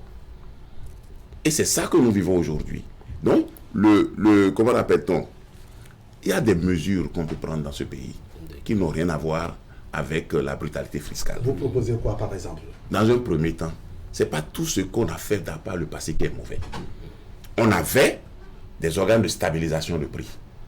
C'est-à-dire qu'on avait mis en place un mécanisme qui fait que on protège le pouvoir d'achat du producteur en lui rachetant ça au juste prix. Vous voulez parler de l'ONASA par exemple Par exemple, ça peut s'appeler comme on veut. Mais ce qui est important, c'est que aucun État ne devrait rester sans prévoir la période de soudure. Ça, actuellement, on a laissé la liberté au commerçant de prévoir la soudure. C'est un problème pour un État. Deuxième chose qui est importante, aujourd'hui, nos besoins s'expriment en termes de besoins vitaux. Et c'est qu'on les 5 besoins fondamentaux tout au moins. S'instruire devient difficile. Vous savez que les écoles privées aussi doivent payer les impôts, tout ça là aujourd'hui. Alors que c'est une délégation de services publics qui leur est concédée, qui devait être subventionnée. On ne le fait pas. Nous sommes là aussi. Le marché, on laisse le temps au marché de réguler tout. Mais si le marché doit tout réguler dans un pays, où se trouve la responsabilité de l'État? Notre État doit pouvoir prendre sa responsabilité, d'abord en encourageant la production. Je continue de le dire. On ne peut pas se développer, on ne peut pas vivre mieux si on n'encourage pas la production. Nous avons des besoins que nous ne pouvons satisfaire qu'avec des produits qui viennent de l'extérieur. Ces produits subissent tout ce que nous avons comme cordon de fiscalité, donc nous reviennent assez cher, mais puisqu'il faut les consommer, nos produits à l'intérieur, vous vous interrogez tout, par exemple, pourquoi l'haricot augmente le prix. Mais celui qui a produit l'haricot veut bien des feuilles de tôle. Il veut des bas de fer. Bien sûr. Donc, s'il amène son haricot au marché et qu'il finit devant l'haricot, il ne peut pas se donner le fer, il ne peut pas s'habiller, il ne peut pas... C'est pas la peine. Donc, lui aussi, il ajuste. Et pourquoi c'est plus poignant chez les salariés, les travailleurs? Eux, ils n'ont aucune marge de manœuvre pour ajuster. C'est-à-dire que eux, ils subissent toutes les pressions, alors que le commerçant peut changer le prix de son produit, le producteur peut changer le prix de son... Mais le salarié, il ne peut pas fixer son salaire lui-même. Donc la pression devient forte. Et quand on sait que derrière le salaire au Bénin, il y a au moins 6, 8 ou 10 personnes qui vivent de ça. Ça a l'air. Donc, finalement, ça a vraiment l'air, ce n'est pas vraiment un salaire.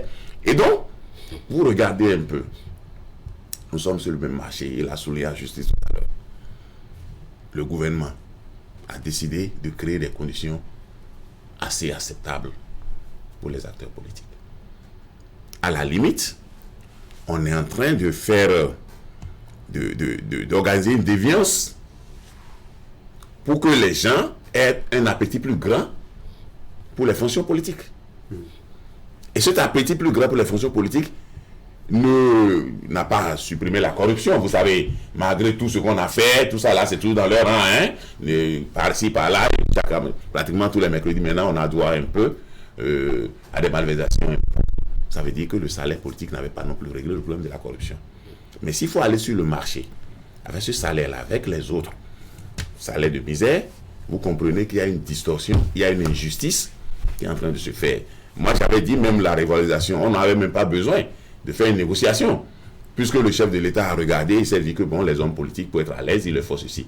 Il devait savoir que les producteurs de la richesse ont besoin également d'être à l'aise. Et ça aussi, on n'avait pas besoin de négocier ça. Les mêmes paramètres qui lui ont permis de penser que les autres ont besoin de plus de confort devaient le guider. Mais malgré tout, nous on dit, on est ouvert à la négociation. Et la négociation dont il s'agit, ce n'est pas une négociation pour dire on veut 50%, 25%. Non. Il faut créer les conditions de l'ajustement périodique du salaire en fonction de l'évolution du marché. Ces conditions-là, on peut les créer très facilement. Il y a d'abord qu'on doit s'entendre sur les éléments qui doivent guider les options. Si on s'entend sur ces éléments-là, l'inflation, c'est un de choses, on intègre ça. Et après ça, maintenant, quand on a revalorisé un salaire, il faut ce qu'on appelle les mesures d'accompagnement. Les mesures d'accompagnement, peut-être le dégraissage fiscal sur certaines choses. Aujourd'hui, maintenant, la simple eau qu'on nous vend au robinet a galopé de prix. L'électricité a galopé de prix. En fin de compte, on ne sait plus qu'est-ce qui ne change pas de prix dans le pays. Sauf les salaires qui ne changent pas. Les salaires ne changent pas, justement. Donc vous avez quand même des promesses de revalorisation salariale. C'est ça, une commission qui a été mise en place et qui... Vous comprenez pourquoi un gouvernement qui est assez méthodique. Parce qu'on nous a habitués à une méthode. Ils disent, ils n'annoncent jamais rien, ils ne lancent aucun projet s'ils n'ont pas fini de le boucler. Est-ce que c'est après avoir annoncé la revalorisation qu'on met en place une cellule de réflexion? Non. Ça veut dire simplement que cette annonce-là avait un autre objectif que la revalorisation. Et l'objectif, je vais vous le dire, on savait que en janvier, les salaires vont subir d'abattement. Et comme ça pourrait se lever un tollé, on a amorti ce tollé-là en donnant une bonne information. C'était un bouclier selon vous. C'était juste pour que le choc ne soit pas trop dur. Ça, on l'a compris en tant que responsable syndicaux. Malgré ça, le choc a été dur. Le choc est même violent. Il est violent. Voilà. Et mettons, oui, justement, sur la revalorisation salariale annoncée par le gouvernement. Du côté des consommateurs, ça doit être en principe une très bonne nouvelle. Même si du côté des syndicats, bon, on interprète ça autrement. Du côté des syndicats aussi, c'est une très bonne nouvelle. Très bonne nouvelle. Parce que lorsqu'on vous annonce une telle chose, maintenant la prière, c'est à quand l'effectivité là, de cette revalorisation pour pouvoir faire face au choc de la cherté. Au choc combien violent tel que décrit par... de la cherté. Et M. Adanlejian, je vais vous dire quelque chose. Le gouvernement a les moyens de faire baisser les prix ou bien de certains produits. Ah bon? Je le dis. Vous savez, quand vous prenez un parti politique, M. Adanlejian, il y a ministre, député, maire, conseiller, DG dedans. Tous ceux-là sont déjà bien logés. Ils se plaignent. Bien rémunérés. Et pourtant, on alloue encore des centaines de millions aux partis politiques. alors que le citoyen consommateur, pour amener 2 kilos de maïs au marché, l'autre lui dit l'électricité a augmenté de prix, ce que je te faisais à 115 francs, aujourd'hui tu vas payer 150. Ceux-là ont déjà le minimum. On ne peut plus débloquer des centaines de millions pour un parti politique. Monsieur le Président de la République. Les citoyens sont membres des formations politiques. J'ai cité ceux-là, ministres, tout ça là, peuvent et doivent cotiser, ils le font pour le parti. Et on dit, on leur alloue cette montant faramineuse pour animer la vie politique. Et ceux qui gagnent, c'est pour animer quoi? Et pendant ce temps, nous là. C'est le travail intellectuel qu'ils font. Pour le travail intellectuel, nous ne faisons pas un travail intellectuel, vous ne faites pas un travail intellectuel. Donc on doit sauter ce verrou-là pour dire, avec ce que vous avez déjà, parce que salaire de ministre, salaire de DG aujourd'hui, on sait que même bientôt maintenant pour les maires, on a amélioré parce que le secrétaire exécutif va prendre fonction, donc le maire n'aura plus assez de marge de manœuvre. Donc ceux-là, avec ce qu'ils gagnent, ils peuvent animer les partis politiques. Et ce qu'on alloue à ces partis politiques, on peut investir dans l'agriculture pour que le gari, le gari, le maïs, pâte alimentaire, de l'huile et l'autre chose. Quand on parle du prix du kilowattheure, tranche sociale, je pense qu'avec ces sous-là, on peut aider ceux qui sont dans la tranche sociale et on ne devait pas augmenter le prix à ce niveau. C'est ce que nous disons. Donc, ce n'est pas les moyens qui manquent. Maintenant, il faut avoir la volonté d'investir ce qu'il faut pour obtenir les résultats. Parce que la majorité, là, ce n'est pas dans les partis politiques. Vous comprenez? La majorité, ce n'est pas dans les partis politiques. Mais c'est la majorité qui sent la cherté. Je vais à Dantokpa, je vais à Wando, je vais à... C'est le même marché. Je vois la femme du ministre, je le vois dans le marché. Moi, ma femme aussi, dans le marché. Le poisson qui était à 700, 800, aujourd'hui 1200, 1300, 1500. C'est le même prix. Et c'est ce que nous demandons pour que tout le monde, on ne quémande pas, mais le juste minimum pour permettre aux citoyens consommateurs de se sentir à l'aise. Parce que si votre revenu n'augmente pas et que vous voyez obligé de faire face à des choses qui augmentent tout le temps de prix, vous voyez la situation dans laquelle vous vous trouvez. Et c'est ce que nous disons, M. Adanléian. Alors, oui, Herman. Oui, sur l'intervention de mon homo Herman Metton, c'est vrai que on peut dénoncer un peu le montant qui est alloué au parti politique, mais il se fait que c'est une loi, qui a été votée, qui parle du financement public des partis politiques. Et donc, oui, de toute façon, c'est une loi qui existe et qui est là. On ne va pas faire aujourd'hui le procès que le gouvernement décide de financer les partis politiques pour pouvoir quand même leur permettre de pouvoir jouer pleinement leur rôle. À l'opposé, on peut toujours voir si le montant est exorbitant. Herman Metton l'a déjà dit, peut-être qu'il est tombé dans des oreilles averties. Mais ce que je dis aussi également, c'est que les syndicalistes, les secrétaires généraux que nous avons, qui nous ont pendant longtemps montré une forme de syndicalisme préventive, c'était du syndicalisme préventif, ont assisté à la suppression de l'ONASA. Ils ont assisté à beaucoup d'autres mesures, mais on n'a pas vu en son temps des secrétaires généraux tirer en même temps la sonnette d'alarme qui dit attention, en supprimant l'ONASA, vous risquez de faire ceci. En faisant ci, vous risquez de faire cela. C'est comme si on s'est tué pendant longtemps et on assiste tous maintenant à cette cherté de la vie là. Parce que l'ONASA était là, qui permettait de pouvoir stocker des produits, qui attendait de réguler un peu le marché. Je l'avais dit sur un plateau, c'est vrai que quand j'ai fini de le dire tout de suite, j'ai reçu beaucoup de messages, quand il disait que chaque fois que le gouvernement décide de revaloriser les salaires, il n'y a rien à faire sur le marché. Il y a surenchère, il y a un surcoût parce que la bonne dame qui apprend, la bonne dame qui vend du gari et qui apprend que M. Bachabi désormais, son salaire va doubler, tripler, va être multiplié par 10, elle s'attend logiquement à ce que le gari désormais ne puisse pas être acheté par le Bachabi qu'elle connaissait. Donc désormais le gari à Khayoué, on fait gari à Khayoué, du bon gari, du gari fait, et on va lui vendre ça à 2000 francs parce que c'est aussi ça, on a vu ça dans d'autres pays. Donc je me suis dit, est-ce que la bonne nouvelle c'était d'informer qu'on voulait revaloriser le salaire ou bien il fallait juste travailler en sourdine puis que ça soit constaté seulement sur les salaires, qui t'a fait une autre communication après pour dire bon, on essaie de revoir un peu les choses parce que là aussi, nous sommes tous à l'écoute et nous subissons. Et il y en a qui n'ont pas encore vu le salaire revalorisé jusqu'à présent. Ils disent, et même au cours du meeting, il y en a qui ont souhaité que les salaires soient revalorisés avec l'effet rétroactif, qu'on puisse déjà constater ça sur le mois de janvier. C'est vrai que quand on a parlé d'injustice qu'on veut corriger. Moi, j'ai dit l'injustice, il n'y a pas d'injustice qu'on veut corriger là, parce que ce qu'on a annoncé et qu'on veut diminuer, autant ajouter ça sur ce que les femmes perçoivent.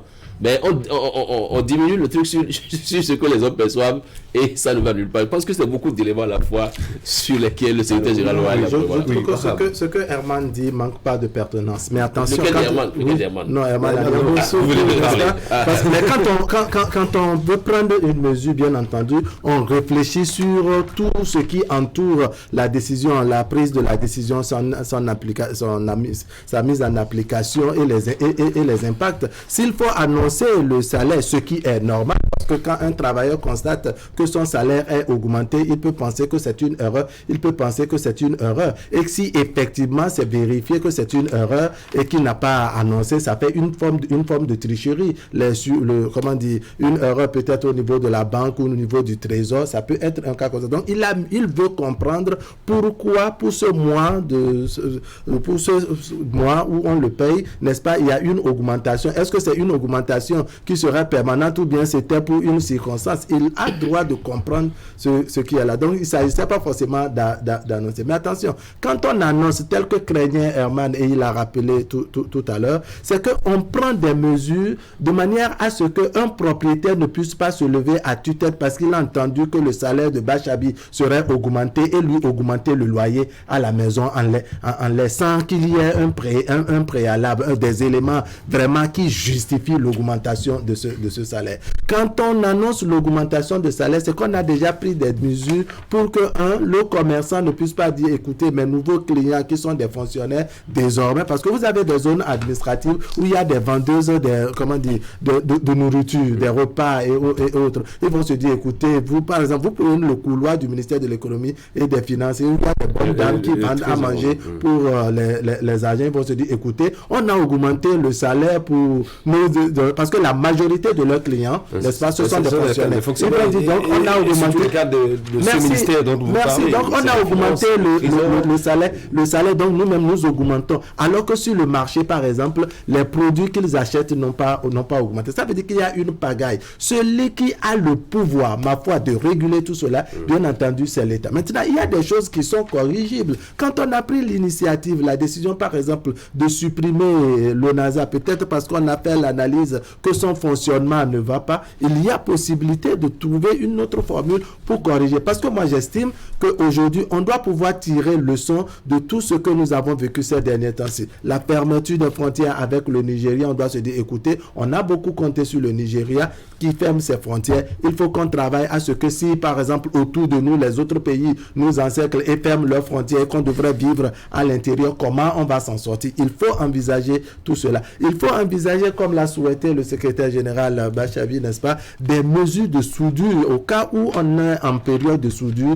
Qu'est-ce qu'il faut faire? Ce n'est pas le marché qui décide de comment il faut gérer la soudure. Je pense que c'est l'État central qui est garant de la sécurité alimentaire, qui est garant de tout ce qui reste, qui doit prendre les mesures dans ce sens. Et j'estime aussi qu'il y a possibilité, il y a possibilité, autant on a travaillé pour être premier sur la liste en ce qui concerne la production du coton dans la sous-région, parce que dans ce secteur, on a investi, dans ce secteur, on a fait de grands efforts, il faut que l'État se sorte avec des acclamations. On devrait travailler de manière à ce que ce qui va dans le ventre, puisque le coton, nous le mangeons, nous ne le mangeons pas, ce qui va dans notre ventre, les produits vivriers, on puisse encourager des producteurs de ce domaine agricole, n'est-ce pas, à faire mieux, de manière à ce que, à l'intérieur, comment on peut comprendre que le gari que nous produisons ici, qui entre-temps était l'apanage juste des étudiants, et qu'est-ce qu'on veut une fois au passage, merci. Aujourd'hui, même papa et maman ont des Alors, vous avez parlé de la production vivrière. Non, on ne dira pas qu'on ne fait pas grand-chose. Non, on ne le dit pas. Je ne peux pas me permettre de le dire. C'est qu'il faut qu'on puisse renforcer. C'est ce que je veux dire. Le consommateur doit comprendre aussi que ceux-là qui doivent produire ont tous vidé les villages, les champs, pour se retrouver dans les grandes villes comme Cotonou, Abou et Calavi et Porto-Novo, à rouler les immédiats ou encore à faire garde-vélo un peu partout, bien gardien, si vous le voulez. Donc, si ça la allait production, il faut aller à la localisation de l'agriculture. Je pense que c'est ce travail qui est en train d'être fait avec les machines agricoles qui sont désormais mises à la disposition des producteurs à coût subventionné, je crois. Alors, Mounachio Bassavi, un peu résumé tout ce qui a été dit. Vous avez parlé de salaire, vous avez parlé d'un certain nombre de choses, cette réforme sur les charges familiales et bien d'autres. Alors, de cette manifestation qui s'est déroulée vendredi dernier à ce jour, quel est l'écho que vous avez reçu en dehors de ceux-là qui ont participé à la marche ou ceux-là qui sont restés à vous observer faire? Les gouvernants vous ont-ils écouté? Ont-ils réagi? Bon, je ne peux pas le dire parce que de toutes les façons, ils ont certainement leur agenda. Pour moi, c'est pas encore trop tard pour qu'ils réagissent. Mais je voudrais souligner 2 petits points. Oui. Le premier, c'est que dans la situation où nous sommes, il faut qu'on revienne aux fondamentaux du développement. Les fondamentaux du développement, c'est d'abord de nous autosuffire sur le plan alimentaire. Il faut qu'on produise ce que nous mangeons. Il faut que le gouvernement regarde en face les réalités et fasse les options qui n'asphyxient pas le peuple. Aujourd'hui, nous avons, comme je l'ai dit, une kyrielle de taxes et d'impôts. Tout se taxe, tout s'impose dans le pays. Ça pose un vrai problème. Nous n'avons aucune politique qui encourage vraiment, et disons, l'entreprise nationale, parce que quand je dis l'entreprise nationale, je parle des cordons tenus par des Béninois qui s'investissent. Aujourd'hui, je ne sais pas si on a un modèle de succès en entreprise au Bénin qu'on peut vendre comme les autres pays vendent. Je ne sais pas. Deuxième et troisième élément qui est important, tout à l'heure, mon ami Herman a parlé des salaires politiques, tout ça là, et puis aussi de la subvention des partis politiques. Moi, je crois que dans un pays, on ne peut pas se passer de ces subventions-là. Parce qu'il y a la formation et l'éducation du peuple. Ça revient à l'État d'accompagner les gens dans la formation à la citoyenneté. Il faut simplement que ce à quoi l'argent doit servir, que ça soit connu. Et qu'on sache et qu'on voit les gens développer les activités auxquelles ces subventions-là sont destinées. Enfin, je vais ajouter ceci en disant que les organisations syndicales sont dans une logique de dialogue. Et aucun pays ne peut se développer sans dialogue. Avec vous, le sentiment maintenant, qu'on vous écoute, je crois que qu'on vous entende. Je crois que ce gouvernement est allergique au dialogue. C'est-à-dire que il y a quand même des cadres qui sont vous voyez, les cadres pour la discussion. En principe, on a réformé tout.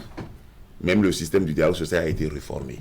Donc, étant le produit de la réforme, ce que nous on attend, c'est que le gouvernement fasse confiance à ce cadre-là. Et puisse donc l'interpeller sur les sujets importants et discuter avec ce cadre-là et sortir des résultats. À la date d'aujourd'hui, je crois que ça fait plusieurs mois que les organisations syndicales font pied de grue pour juste obtenir une négociation, une cession. Ça ne revient pas. Ça ne revient pas. Donc, et quand on ne se parle pas, on ne peut pas progresser ensemble.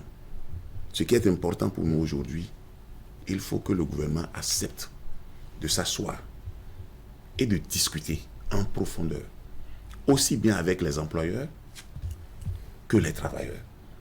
De cette discussion, on va trouver un compromis. Ce compromis, c'est d'abord l'ensemble des sacrifices que nous devons consentir tous et les résultats auxquels nous aspirons.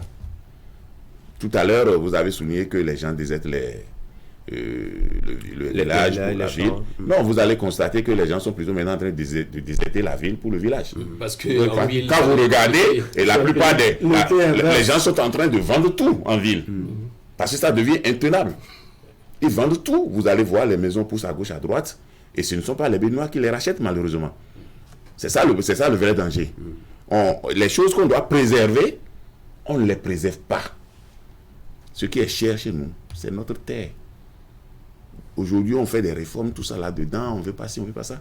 Mais il faut qu'on s'entende sur ce qu'on peut vendre aussi dans notre ville. Aujourd'hui, enfin, puisque vous voyez, vous avez la possibilité d'avoir les éléments d'information, vous allez constater que les Béninois sont en train d'être expropriés, pratiquement, par de l'argent qu'on ne sait pas d'où ça vient, et on paie tout à côté. Donc, les gens sont en train de retourner dans les villages.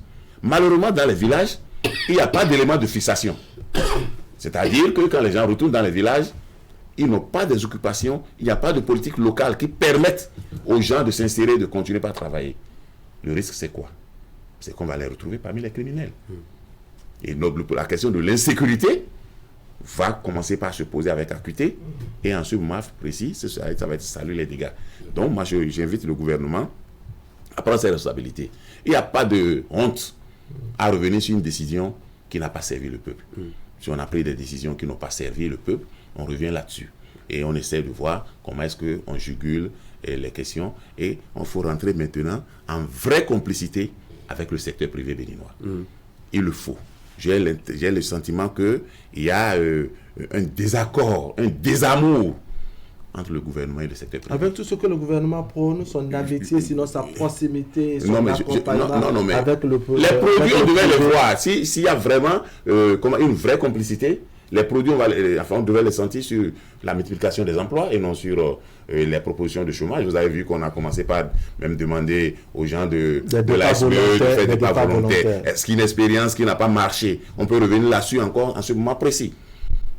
On peut revenir là-dessus. Donc, on est maintenant dans un système où les emplois se raréfient, les mesures, comment appelle-t-on, comme je l'ai dit, nous n'avons pas une bourgeoisie nationale. Et c'est grave.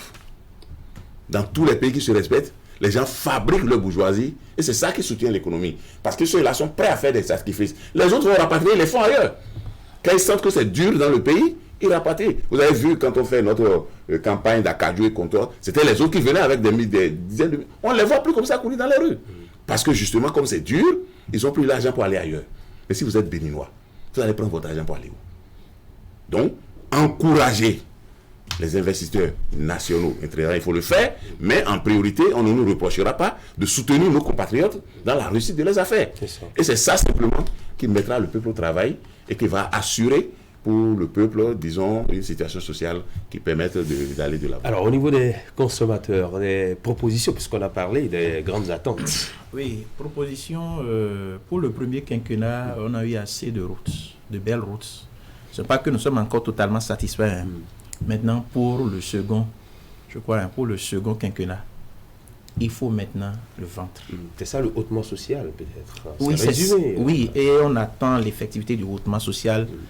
Et je voudrais inviter l'État, les structures, les sociétés qui mettent facture normalisée devant là, pour taxer, augmenter les prix n'importe comment. Si le gouvernement ne tape pas Dieu à ce niveau, parce que quand ça ne va pas, qu'est-ce qu'on crie aujourd'hui? Tout le monde dit l'État, gouvernement. Et pour éviter ça, il faut sanctionner à ce niveau. Parce que dans ce pays, on a entendu parler de répertoire de prix. Le gouvernement peut dire, telle chose, normalement, avec les marges bénéficiaires, ne doit pas dépasser tel montant. Celui qui va bien, la structure qui va au-delà, en mettant facture normalisée dedans, là, lorsqu'on va commencer à taper dedans, je suis sûr que... Parce que la fois dernière, j'étais avec quelqu'un qui voulait voulu acheter matériel à hauteur de 200 et quelques mille. Le monsieur a dit, c'est parce qu'il y a facture normalisée. Rapidement, il a tourné là. Il y a eu une baisse de 65 à 70 000 environ. Je vous parle. Il y a 3 jours. Et le gars a dit, non, c'est pas ça. Chez moi, c'est facture normalisée. C'est ci, c'est ça. Baisse de 70 000. Vous comprenez? Les explications du DG Impôt, Yenoussi, non, véritablement pas. Non, c'est ça. Au niveau sur le terrain, la réalité, ça ne marche pas. Nous voulons voir le gari que nous consommons tous les jours. Le maïs, les produits de première, l'huile, gaz, charbon, là. Monsieur le Président, pour le second quinquennat, allez dans ces secteurs-là pour impacter positivement le citoyen consommateur. L'eau, l'électricité, gari, maïs, poisson. Les produits qui doivent peut-être leur survie aux chambres froides aussi, là. Je pense qu'en agissant sur ces leviers, nous allons vous comprendre parce que ce que nous disons, même si vous ne le vivez pas assez, il y a vos proches qui vivent la situation. Merci, monsieur Adanega. Alors, d'accord, merci beaucoup. Merci à vous. Oui, Herman Moussou. Non, nous voulons également entendre de plus en plus les présidents de l'association consommateurs parce qu'il y a un grand silence, un silence assourdissant qui ne dit pas son nom. Il faut qu'ils puissent de temps en temps nous donner un peu la lecture qu'ils font de ce qui se passe sur les marchés parce que trop de silence n'est pas bon. Invitez-nous souvent. On vous a invité. On veut savoir quelles sont vos relations, vos rapports avec les structures du ministère du Commerce, par exemple, qui sont chargées de contrôler les prix des produits et autres. Non, à ce niveau, c'est des propositions qui sont faites. Parce que lorsqu'il y a cherté, il y a des produits avariés, les produits impropres à la consommation, c'est le ministère là qui est garant, qui doit jouer son rôle. On ne les voit mais pas parfois, sur le terrain. Oui, parfois on entend parler de, il n'y a pas d'argent, on n'a pas ci, on n'a pas ça. Et lorsque Monsieur Wahab Ali Kwara vient de dire qu'on ne les voit pas sur le terrain, et que là c'est l'État, c'est le ministère, il y a les moyens, il y a un budget qui est voté chaque année. Alors qu'est-ce que vous allez dire pour les associations de consommateurs? Donc c'est vous dire, parfois ils disent, on n'a pas d'argent, on a telle difficulté, nous sommes à pied d'œuvre, alors que ce sont ces structures, ces directions qui doivent travailler, rendre compte au ministre, maintenant le ministre au gouvernement, vous voyez. Donc il y a un travail qui se fait. Maintenant le problème c'est que les résultats, ce que nous attendons, parfois vous allez entendre, nous voulons faire ci, mais on a des contraintes, nous sommes limités, il faut faire ci, il faut aller là. Et tout le monde dit, j'attends ci, j'attends ça, et ça ne bouge pas. Alors qu'en réalité, c'est un ministère phare. On a même demandé aux agents de ce ministère de descendre dans les marchés pour demander les prix des produits. Lorsque je prends un savon qui doit normalement coûter 400, et aujourd'hui ce savon à 500, je ne veux pas faire de publicité à une marque, le ministère doit interpeller la structure, bien la vendeuse, la commerçante pour dire, mais pourquoi vous vendez ça à ce prix? Qui vous l'a vendu? Et remonter. Et taper dur. C'est ce que nous demandons là. Ça va amener, parce que l'information passe rapidement. Hein. Celle qui a de quoi il peut dire à celle qui a par rapport à, j'ai reçu l'avis des gens du ministère, hein, le savon qu'on vend à 500 là, il faut réduire, sinon, attention, tu auras de problèmes. Et rapidement, ils vont cesser. Et le citoyen consommateur va trouver ça. Le tableau que mon homo peint, c'est bien joli. Malheureusement, on ne peut pas le faire ici parce que nous avons opté pour le libéralisme économique. Et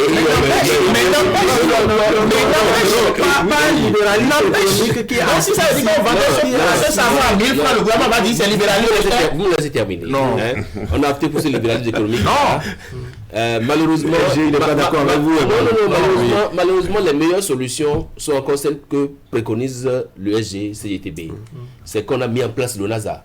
C'est qu'on travaille à ce que, au niveau de Palmida, du savon Palmida, qu'on puisse favoriser ou encourager la production de ces savons-là, de sorte que les produits qui sont importés ne puissent pas trouver de place parce que la surenchère est en train d'obliger les gens. Donc je pense que c'est beaucoup d'éléments à la fois qu'il faut pouvoir, sur lesquels il faut pouvoir agir pour essayer de réguler un peu non, mais ce que moi je voudrais dire, on ne va pas au nom d'un libéralisme économique asphyxier les gens sans que l'État central ne puisse pas réagir. Le même État central qui a accepté, sinon autorisé le libéralisme, doit agir. Quand on prend la question du savon Palmida, on connaît les Béninois. Le Bénin fabrique donc savon Palmida. Il y en a qui peuvent aller acheter en quantité, n'est-ce pas? Oui. Et stocker et venir vendre ça à un coût exorbitant. Doit-on dire que l'État qui leur aurait vendu peut-être ça à 100 francs, qui vient vous vendre ça à 300, 400, doit se taire à ce niveau? Donc moi je pense que oui, il faut qu'on encourage la production locale, la production pour permettre de revaloriser davantage le consommé local, mais on ne doit en aucun cas, sous le prétexte d'un libéralisme économique, permettre aux gens de faire la pagaille. Nous ne sommes pas dans un état. Si on prend le savon Palmida, tant qu'il n'y a pas de rupture de production, la dame qui stocke le Palmida là n'aura que ça. Elle est obligée de le reprendre au coût normal. Oui, Moudachirou Bassabi. Oui. Pour la fin, votre dernier mot, quelles sont les prochaines actions que vous entendez engager pour obtenir gain de cause? Moi, je crois que les moyens syndicaux sont toujours disponibles, quel que soit ce que l'on peut penser des tests qui sont là. Il y a encore une vraie possibilité d'action syndicale. Et nous avons attiré l'attention du gouvernement sur la situation. Elle est tendue. Et si on maintient cette tension, c'est sûr que ça va craquer.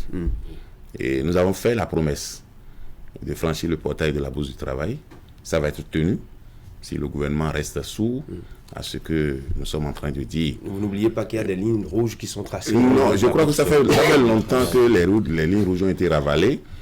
Et ce qui est important pour nous, c'est que nous sommes partisans vraiment d'une gouvernance pacifique et apaisée. Donc, on n'a aucun intérêt. Aujourd'hui, on a un sujet très très important d'insécurité dans le septentrion. Et ça doit nous mobiliser tous. Donc, il n'y a pas d'énergie à débaucher contre nous-mêmes. Mais il est évident que si nous sommes contraints, on finira par montrer de quoi on est capable par rapport à ça. Mais ce que je vais ajouter, et par rapport à la production nationale, je crois qu'il faut vraiment que le gouvernement se penche sur la question. Et aujourd'hui, il n'y a aucune possibilité de spéculer sur les produits nationaux. Ça n'existe pas. Vous avez vu, bon, tout le monde aime bien la bière, mais vous savez à quel prix ça sort là-bas, à quel prix on impose ça sur les gens sur le marché. Ça ne varie pratiquement pas. Même quand ça change, c'est 25 francs, 50 francs. Dès que vous allez au-delà, vous êtes amené à l'ordre. Donc, je crois qu'ils ont trouvé une autre formule maintenant, c'est de diminuer la concurrence aussi. Désormais, il y en a c'est ça que je dis. Par rapport, 65, par rapport 60. Oui, par rapport aux vendeuses, même des repas aussi. Oui, à Kassar. Quel est le problème? Les gens ils peuvent ne pas changer le prix de la Kassar. Mais le poids diminue. C'est-à-dire que si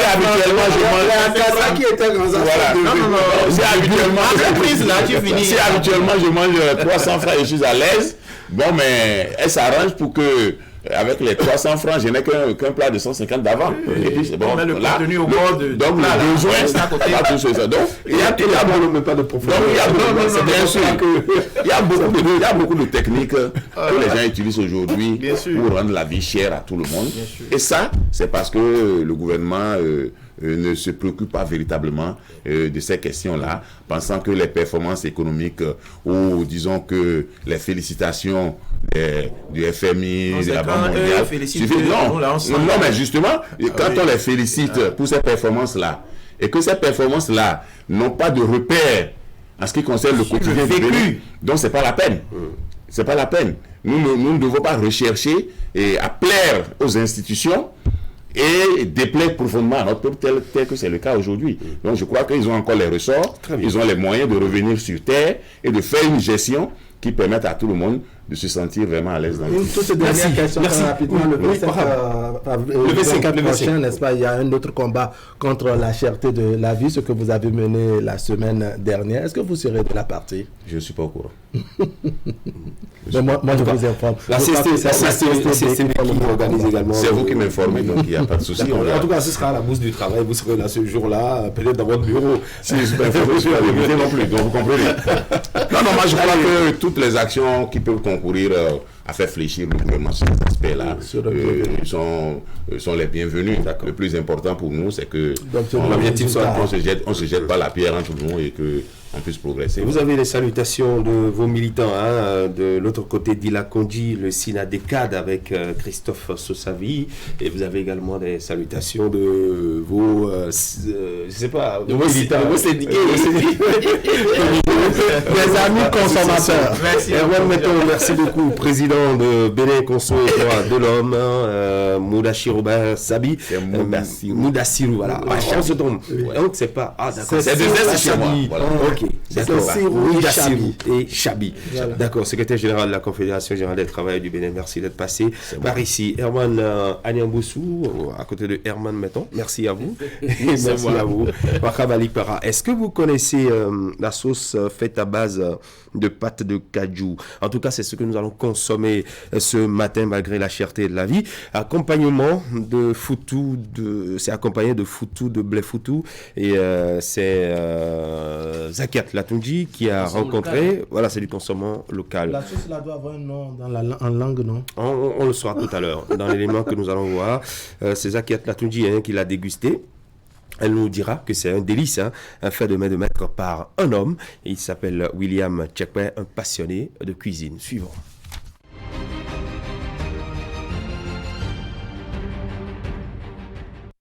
Amis de la bonne bouffe, bienvenue dans votre programme de dégustation, de préparation des mets culinaires d'ici et d'ailleurs. Aujourd'hui, c'est un amoureux de la bonne bouffe qui nous reçoit dans sa cuisine et je lui ai laissé la possibilité de choisir ce qu'il allait nous faire manger. Alors, qu'est-ce qu'on mange aujourd'hui? On va manger une sauce faite à base d'acajou accompagnée du foutou de blé foutou. Monsieur William, bonjour. Bonjour. Merci de nous recevoir chez vous. Merci. J'ai toujours été curieuse de savoir qu'est-ce qui vous passionne autant dans la cuisine.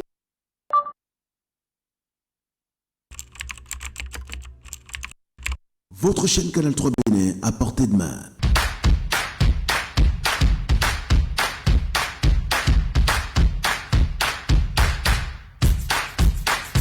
Découvrez désormais, depuis votre smartphone ou tablette, toute l'actualité nationale et internationale, vos émissions préférées de la chaîne Canal 3 en live 24/24, où que vous soyez, à travers son application disponible en téléchargement libre sur Play Store. Canal 3 et sur le www.canal3television.com, vous êtes les bienvenus.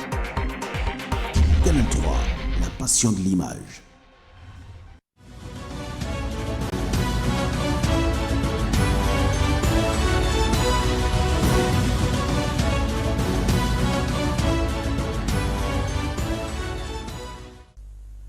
Mesdemoiselles, Mesdames et Messieurs, bonjour. Dans sa livraison du jour, Bénin Intelligent informe que les cérémonies d'hommage et de décoration des soldats victimes d'attaques de groupes armés à Nati Tengou, Djougou et Parakou ont pris fin lundi. Au cours de la dernière étape, la nation a salué la bravoure des deux combattants que sont le sergent-major Joseph Togbe et le soldat de 2e classe Denasso Aïdedi.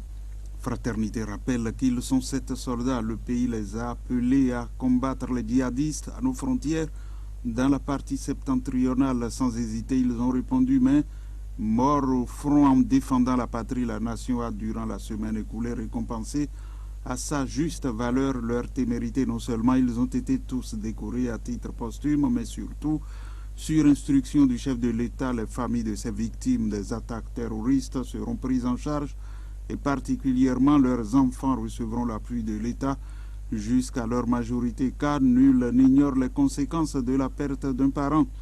Au-delà de la douleur et d'une affection désormais irremplaçable, il y a de façon pressante l'avenir des enfants et proches à assurer. Dans les colonnes du journal Le Soleil Bénin Info, il est question de talons et du reste des œuvres d'art du Bénin, toujours aux mains de la France. En croit le journal, submergé d'émotions, le chef de l'État a laissé entendre sa volonté et affiché toute sa détermination à poursuivre les négociations avec les autorités françaises afin que le reste des œuvres puissent retrouver le Bénin et leur environnement historique. Fraternité le rapporte qui confie citation: nous avons fait l'essentiel, certes nous n'allons pas nous arrêter là, parce qu'il y a encore beaucoup d'autres qui sont le symbole de notre histoire, de notre identité, qui pour nous devraient revenir ici compléter l'éventail de ce que notre histoire aura laissé comme trace pour nous, pour nos enfants et nos arrière-petits-enfants. Nous allons donc continuer de discuter, de négocier avec les autorités françaises pour que certaines d'entre elles reviennent pour compléter ce qui est à côté et que nous venons de voir. Fin de citation. L'événement du jour note dans les déclarations du chef de l'État un engagement à investir dans la conservation des œuvres restées au pays. Lorsque Patrice Talon confie citation, il y a Ouida, Abomey, Porto Novo, le musée ethnographique, le musée romain. Nous avons le palais de Niki qui sera réhabilité, dont une partie servira de musée. C'est bien à travers ces infrastructures qui seront au standard les plus recommandés pour leur conservation. Fin de citation. Lors de la première journée de l'exposition vernissage, une présence a marqué les événements, celle de l'ancien Premier ministre Lionel Zinsou, revenu au pays à l'occasion, ce qui a suscité la réaction de l'ancien argentier national Komi Kouché, qui, selon le Soleil Bénin Info, n'a pas vu d'un bon œil les nouvelles relations entre le chef de l'État Patrice Talon et son challenger à la présidentielle de 2016. L'ancien Premier ministre des Finances de Boni Yahi trouve que l'ex-Premier ministre béninois est un poids plume sur l'échiquier politique national. Le journal de se demander où était Komi Kouché, puisque Boni Yahi a fait de Lionel Zinsou son dauphin virtuel. Une réaction qui amène le matinal à écrire que Komi Kouché est contre la cohésion nationale. Le journal de pointer l'étalage d'un égo incompatible avec l'exercice du pouvoir d'État avant de rapporter l'ambassadeur Agmangala qui estime qu'il ne connaît plus les réalités du pays. Komi Kouché a-t-il le mal du pays, se demande Vif d'Afrique, pour lequel il est à croire que l'homme n'a pas pu peser avec soin sa sortie médiatique. Il a fait usage d'un champ lexical qui est l'apanage des opposants, insulter et peindre en noir tout ce qui se fait. Selon plusieurs observateurs, l'ancien ministre de Yahi Boni a le mal du pays. Il a envie de fouler comme Lionel Zinsou le sol béninois, mais il ne pourra pas. Pendant ce temps, l'autre quotidien rappelle qu'il y a les législatives pour l'année prochaine et se demande si l'opposition prend la mesure de l'enjeu. Le journal souligne que c'est un rendez-vous symbole d'enjeu pour l'opposition. Alors, le journal de se poser une série de questions. L'opposition a-t-elle tiré les leçons de son absence aux élections législatives de 2019 ? Comment se prépare-t-elle pour ne pas se retrouver dans la même situation qu'il y a plus de 3 ans ? De son côté, Bénin Intelligent consacre son gros titre à la cybersécurité et écrit qu'au Bénin, la sextorsion prend de plus en plus une proportion inquiétante. Les arnaqueurs se font de l'argent laissant derrière eux leurs victimes avec les conséquences sur le plan professionnel et social, assorties parfois des cas de suicide. Pour lutter contre cette pratique, l'Agence nationale de la sécurité des systèmes d'information, ANSSI, et l'Office central de répression de la cybercriminalité travaillent de commun accord pour traquer les auteurs. Dans une interview exclusive, Guéric Gonçalves, analyste cybersécurité et agent à l'ANSSI, explique le mode opératoire des arnaqueurs, appelle les utilisateurs de l'Internet à la vigilance et à protéger leurs photos et vidéos intimes. Pour lui, en moyenne, une 50aine de plaintes de victimes locales et internationales sont enregistrées. Merci d'avoir suivi la revue de presse.